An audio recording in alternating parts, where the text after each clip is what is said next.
Hello viewers, welcome to Krishnaveni's kitchen. ఈరోజు sandwich ఎలా చేయాలో చూద్దాం. ఫస్ట్ ఒక 2 టొమాటోస్ అండ్ ఆనియన్స్ని స్మాల్ సైజులో కట్ చేసుకొని పెట్టుకుంటాం. ఆ తర్వాత ఒక గ్రేటర్ తీసుకొని మన పన్నీర్ని దాంట్లో గ్రేట్ చేసుకుంటాం.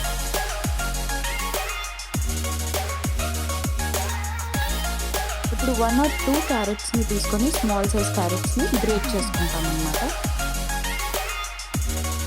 ఇప్పుడు గ్రేట్ చేసుకున్న దాంట్లోకి చాప్డ్ ఆనియన్స్ అండ్ టొమాటోస్ని యాడ్ చేసుకుంటూ దాంట్లో 1 or 2 table spoon mayonnaise and 1 or 2 table spoon tomato ketchup, 1 spoon of oregano, ఇంకా ఉప్పు, ఇంకా చిల్లీ ఫ్లేక్స్ వేసి బాగా మిక్స్ చేసుకుంటాం.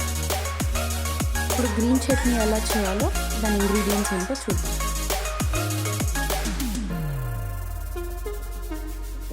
ఫస్ట్ ఒక మిక్సీ జార్ తీసుకొని దాంట్లో కొత్తిమీర, పుదీనా, పచ్చిమిర్చి ఒక 2-3, అల్లం ఒక హాఫ్ సైజు అండ్ ఒక టొమాటో, దాంట్లో నిమ్మకాయ రసం, ఉప్పు వేసి మిక్సీ చేయాలి.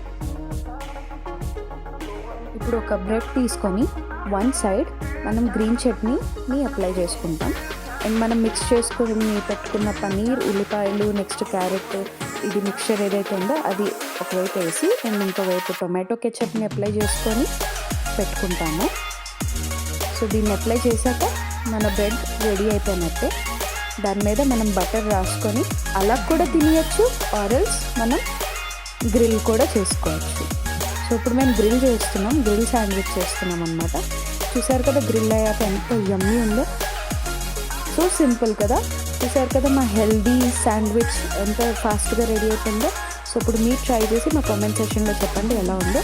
Thanks for watching the video. Do like, share and subscribe.